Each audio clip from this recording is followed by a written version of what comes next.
नमस्कार दोस्तों, एक नई लर्निंग के साथ हाजिर हूँ और आज के इस बिजनेस फाइनेंस लर्निंग में जिस कंपनी विशेष को लेकर के हम लोग चर्चा करने की कोशिश करेंगे, उसकी स्टार्ट करते हैं मार्केट के ट्रेंड से। देखिए, मैंने 1 साल की यदि अब ग्राफ चार्ट मैंने लिया है यहाँ पे रिसेंटली की बात करूँ, तो मैं कोई भी टेक्निकल इंडिकेटर्स का यूज़ नहीं कर रहा हूँ, कोई भी टेक्निकल एनालिसिस की बात नहीं कर रहा हूँ, केवल मार्केट की ट्रेंड हम डे चार्ट के बेसिस पे परखने की कोशिश कर रहा हूँ कि आखिर डे बाय डे इसमें हो क्या रहा है। देखिए, डे बाय डे हमने देखा कि मार्केट में बिकवाली का प्रेशर्स रहा है, जिसको हम कहते हैं कि ट्रेंड कैसा रहा है। अब एक इसके ट्रेंड के प्रति यदि हम इनकी एग्जैक्टली परसेंटेज की बात करें, तो ये कह सकते हैं कि जो परसेंटेज रहा, एक सोचिए इस सिचुएशन से यहाँ तक की परसेंटेज, यहाँ से लोअर की परसेंटेज और ये लोअर की जो परसेंटेज रही, मार्केट वहाँ पे आकर के स्थिरता बनाती है। मतलब ये लग रहा है कि शायद ये यहाँ पे अपॉर्चुनिटी क्रिएट करने की कोशिश कर रही है और शायद यहाँ से अपॉर्चुनिटी यदि क्रिएट होती है, क्योंकि मार्केट आजकल सभी के सभी मार्केट में क्या है, ओवरसोल्ड होती हुए देखे गए। क्या यहाँ पे मार्केट में यदि स्थिरता बनाती है आगे चल करके, हो सकता 2 4 5 10 दिन 20 15 दिन ट्रेडिंग सेशन में लगे, लेकिन जैसे स्थिरता बनाएगी तो क्या मार्केट यहाँ से पुल बैक क्रिएट करेगी, बाउंस बैक क्रिएट करेगी? चलिए पार्ट बाय पार्ट जानने की कोशिश करेंगे। कंपनी का नाम है इंट्रा सॉफ्ट टेक्नोलॉजी लिमिटेड और इंट्रा सॉफ्ट टेक्नोलॉजी लिमिटेड के नाम से पता चलता है, कहती है जो आईटी सर्विस की कंपनियाँ रही, कहती है जो इनेबल टेक्नोलॉजी पे डील करती है, कहते हैं जो कस्टमर फोकस को लेकर के की चर्चा करती है, क्रिएटिंग द इसके अलावा कहती है जो पावर्स लिवरेजिंग को लेकर जिक्र करती है। देखिए, इनकी बिजनेस मॉडल को लेकर देखा जाए तो इनके पास टेक्नोलॉजी हो, प्रोडक्ट प्रोफाइल की बात कहती है, मार्केट प्लेस एंड प्रेजेंसेस की बात कहती है। हम केवल प्रोडक्ट प्रोफाइल की यदि चर्चा करें, इनके पास कौन कौन से ऐसे प्रोडक्ट हैं जो कि एक ज़रूरत पड़ती है, आखिर इनकी ज़रूरत कहाँ पे है।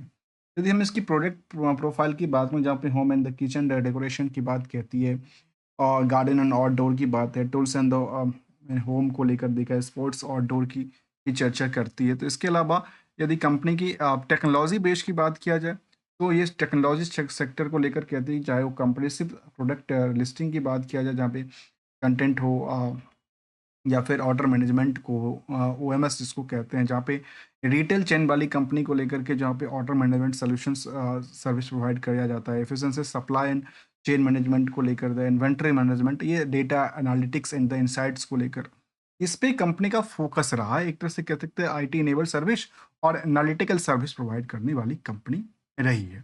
अब मार्केट की रेंज की तरफ चला जाए, तो यदि हम इनकी रेंज को देखा है तो हायर से लोअर, लोअर से हायर, बॉटम, इन सभी पहलुओं को कंपेयर करेंगे, यहाँ से यहाँ को लेकर के या फिर यहाँ से यहाँ को लेकर के और यहाँ से यहाँ को लेकर के, तो कंपैरिजन ये निकल के आता है। यदि इनकी पॉइंट को नोट करें तो शायद ये कह सकते हैं कि इनका जो करंट मार्केट रेंज रहा, उसमें ऊपरी सतह से करीब 40% गिरावट रही है, जबकि बॉटम से देखा तो 6% और बॉटम से हाई की बात किया जाए तो करीब करीब 80% के आसपास उछलता हुआ कूदता देखा। यदि कंपैरिजन करते हैं बुक वैल्यू के मुताबिक, तो मार्केट आज भी अंडर वैल्यूड की श्रेणी में आता है। दूसरा पहलू कहता है कि इंट्रिंसिक वैल्यू के मुताबिक मार्केट 125% रैली क्रिएट किया है। इंडस्ट्रियल पीई के मुताबिक जो मार्केट है बिल्कुल ही खाली सी दिखती है, अर्थात अंडर वेट की श्रेणी में आता है। मतलब पहला पहलू क्या था, अंडर वैल्यूड, दूसरा हो गया अंडर वेटेज। प्रमोटर का कंट्रोल थोड़ा-सा कम है, पर 50 से थोड़ा-सा नीचे है। आरओई, आरओसी की आंकड़ा बिल्कुल रिटर्न नहीं क्रिएट करती है। जहाँ कंपनी केवल नेट इनकम मार्जिन में 3% की सेविंग करती है, तो क्या कंपैरिज़न करना चाहिए ना इसके जो पीयर्स होगा उसमें, उसका अर्निंग पोर्शंस क्या है? कंपनी को लेकर कहते हैं कि कंपनी 1996 में बनी थी, इंट्रासॉफ्ट टेक्नोलॉजी, जो कि multi channel ecommerce retail platform के तौर पे टू यूएस मार्केट में इनका कामकाज को लेकर के फोकस रहा है। तो ज़्यादातर जो इंडियन कंपनी है और वो ज़्यादातर आईटी सर्विस की चीज़ों को वहीं पे इनबिल्ट करती है, वहीं से इनको रेवेन्यू की पोर्शंस मिलती देखी गई। अब रिज़ल्ट फाइनेंशियल परफॉर्मेंस ट्रेंड को देखें, तो ये कह सकते हैं कि इनका जो ट्रेंड रहा, पुराने सारे रिकॉर्डों के हिसाब से 2021 से लेकर अभी तक में इसमें जो ट्रेंड रहा, लगातार कुछ न कुछ क्या कहते हैं जो उसको इंक्रीज करती हुई देखी गई। जहाँ पे ये कह सकते हैं कि यदि वाई-ओ-वाई के मुताबिक कंपेयर करें, क्यू-ओवर-क्यू के मुताबिक कंपेयर करें, तो ये परसेंटेज वाइज़ यदि देखा जाए, तो कह सकते हैं कि इनमें यदि सीधा-सीधा देखो जो 122 करोड़ से चल के इनका जो परसेंटेज यदि हम चर्चा करें एग्ज़ैक्टली, तो 128 करोड़ के आसपास क्रिएट होती देखी गई। किसको लेकर के? सेल्स को लेकर। तो इसका मतलब हुआ जो वाई के बेसिस पे करीब 5% की जंप करती देखी गई। तो वहीं पे यदि आप क्यू के बेसिस पे देखते हैं तो 126 करोड़ मान लेते हैं टोटल, तो करीब 1.5% के आसपास उछलता कूदता देखा गया। प्रॉफिटेलिटीज को नंबर को देखेंगे तो उसमें ये डिक्लेरेशन देती है कि ऑपरेटिंग प्रॉफिट में तो स्थिरता नहीं बना पाई क्योंकि मार्केट में बेसिस पॉइंट में गिरावट रही। तो वहीं पे यदि आप प्रॉफिट नंबर को देखते हैं तो प्रॉफिट नंबर को लेकर जिक्र करता है कि 2 करोड़ 22 लाख से चल के 2 करोड़ 70 लाख होती है, जबकि क्यू के बेसिस पे मार्केट में गिरावट दर्ज करती देखेगी। जबकि इनका ईयरली यदि हिस्टोरिकल चेन को देखें तो इससे ज़्यादा भी कंपनी ने प्रॉफिट बनाई थी, जो कि 3 करोड़ 92 लाख, 3 करोड़ की बात किया जाए तो 3 करोड़ 96 लाख, और काफ़ी सारे नंबर की बात कहते हैं जहाँ पे करीब करीब 3 करोड़ 71 लाख की सिचुएशन करती है। तो मतलब ये इनको टॉप ऑफ द पीरियड नहीं कह सकते, ना as per the percentage of the, यदि हम इनको केवल और केवल इस पॉइंट ऑफ व्यू से देखते हैं, रेवेन्यू के पॉइंट ऑफ व्यू से, तो कंपनी का रेवेन्यू के पॉइंट ऑफ व्यू से पिकअप द पीरियड रहा है। लेकिन जैसे कंपाउंडेड डेटा की तरफ देखा जाए तो यहाँ पे नेगेटिव इम्पैक्ट डालती देखी गई। कंपाउंडेड प्रॉफिट में ऑन एवरेज देखा गया करीब 28% तक वृद्धि थी। तो वहीं सीजीआर को लेकर ये जिक्र करती है कि मार्केट में गिरावट दर्ज कर। रिटर्न ऑन इक्विटी को लेकर देखा जाए तो नियरली 5% के आसपास ऑन एवरेज सिचुएशन रहा है। लेकिन यदि पीयर से कंपेयर करते हैं इस कंपनी को, जिसमें कि जोमेटोज होगा, इन्फोएज हैं, स्विगीज हैं, 197 हैं, इंडिया में जो कि इस ई सर्विस प्रोवाइड करने वाली कंपनी के तौर पे रही है, जहाँ पे इंफ्रासॉफ्ट की बात किया तो कुछ कंपनियों के आगे इनका वैल्यूएशंस बिल्कुल ही क्या है, जो स्टॉक की प्राइस है बिल्कुल सस्ती रेटों में देखने को मिला है। चाहे वो इनका बी रेशो के मुताबिक हो, चाहे बुक वैल्यू के मुताबिक हो, चाहे नियर अबाउट इंट्रिंसिक वैल्यू के आसपास झेलती देखी गई। यदि इसमें होल्डिंग का सवाल है तो प्रमोटर के अलावा कंपनी में एफआईडीए की कोई भी भूमिका नहीं रही है। जो है वो उसमें आम निवेशकों की रही है, और आम निवेशकों की जो कमाई वाली सिचुएशन को देखा जाए तो ये 3% के आसपास यहाँ पे है।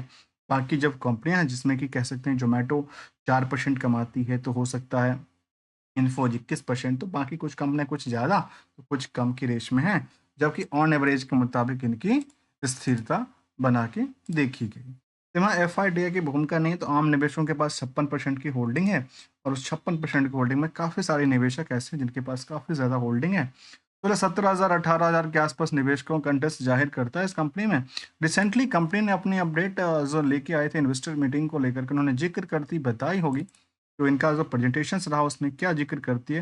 कंपनी कहती है कि इनके पास 123 स्टोर्स की बात कहती है।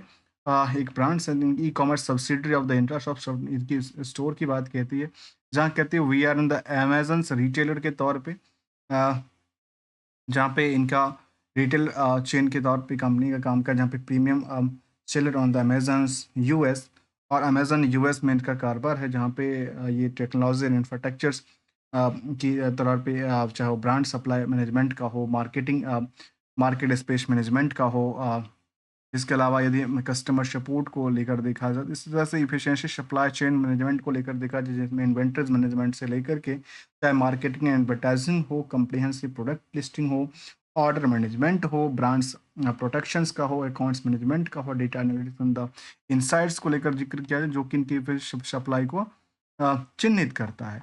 कंपनी ने ये जिक्र किया कि इनके पास हायर वर्किंग कैपिटल रिक्वायरमेंट है। रिसेंटली की बात करें, risk of inventories market down चल रही है, continuous risk in the debts level को लेकर देखा जाता है, difference in the difficulty in scale को लेकर के, और देखा जाए रेशियोज इम्पैक्ट, रेशियोज जो कि इम्पोर्टेड इम्पैक्टेड कहती है, जो कि निगेटिव इम्पैक्ट डालती देखी गई। वहाँ reduction of the inventories level को भी उन्होंने जिक्र किया, जहाँ पे एक गिरावट दर्ज करती है। ट्रांसफॉर्मेशन को लेकर फोकस टिल डेट की बात किया तो जहाँ पे चाहे वो मॉडल बिल्डिंग्स हों, या फिर कह सकते हैं कि टीम्स सेटअप की बात किया जाए, इनको लेकर जिक्र करती है। छोटा सा प्रेजेंटेशन कंपनी का है, जो कि बहुत बड़ा 18 पेजों में उन्होंने मेंशन किया हुआ है। ब्रांड पार्टनर एक्सपेंडिचर की प्लान की बात कहती है।